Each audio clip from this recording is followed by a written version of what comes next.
UGC के नए regulation पर सुप्रीम कोर्ट द्वारा 29 जनवरी को रोक लगाने के बाद कई दिग्गजों की प्रतिक्रियाएं सामने आई हैं।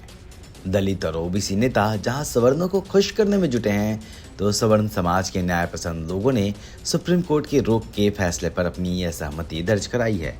इसमें सुप्रीम कोर्ट की वकील इंदिरा जयसिंह, जाने माने समाजशास्त्री प्रोफेसर सतीश देशपांडे, राज्यसभा सांसद मनोज झा शामिल हैं।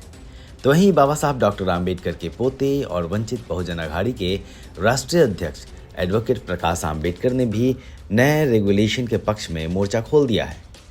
वरिष्ठ अधिवक्ता इंदिरा जयसिंह ने सरकार को घेरा है। अपने एक्स पोस्ट में उन्होंने लिखा, अगर भारत सरकार खुद अपने नियमों का बचाव नहीं कर सकती और बचने के लिए सुप्रीम कोर्ट की तरफ देखती है, तो क्या कहा जा सकता है? यह संवैधानिक ड्यूटी की नाकामी है। राज्यसभा सांसद मनोज झा ने इशारों में न्यायपालिका पर सवाल उठाए हैं। उन्होंने एक्स पर लिखा, इतिहास हमें यह याद दिलाता है कि न्यायिक तटस्थता अक्सर एक मिथ होती है। असली महत्व इस बात का है कि कानून किस यथास्थिति को संरक्षण देना चुनता है। तो वहीं वंचित बहुजन अघाड़ी के राष्ट्रीय अध्यक्ष प्रकाश आम्बेडकर ने एक लंबे पोस्ट में कई सवाल उठाए हैं। उनका तर्क है कि अगर नई यूजीसी की promotion of equity in higher education institutions regulation 2026 को लेकर सार्वजनिक विमर्श पहले से ही शर्मनाक था, तो नियमों पर सुप्रीम कोर्ट द्वारा लगाया गया हालिया स्थगन उसी विमर्श के सामने एक चिंताजनक, एक न्यायिक आत्मसमर्पण जैसा प्रतीत होता है। यह स्थगन संविधान में निहित वास्तविक समानता, सामाजिक न्याय और शिक्षा तक लोकतांत्रिक पहुंच के वादे के खिलाफ है। सुप्रीम कोर्ट का यह कहना कि नए नियम समाज को बांट देंगे, क्या समाज पहले से ही जाति की रेखाओं पर विभाजित नहीं है? और क्या यही विभाजन इन नियमों के अस्तित्व का कारण नहीं था? नियम तो शैक्षणिक संस्थाओं में जातिगत भेदभाव के विरुद्ध एक आवश्यक सुरक्षा कवच थे। मुझे यह समझ से परे लगता है कि बुनियादी समानता के उपायों का कोई विरोध कैसे कर सकता है।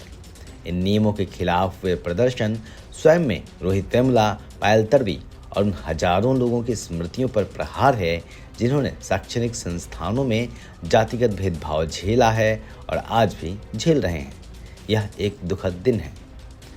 वहीं जाति और शिक्षा के मुद्दे पर व्यापक रूप से काम कर चुके समाजशास्त्री प्रोफेसर सतीश देशपांडे ने द वायर से कहा है कि सुप्रीम कोर्ट की ओर से लगाई गई रोक निराशाजनक है और यह गलत संदेश देती है।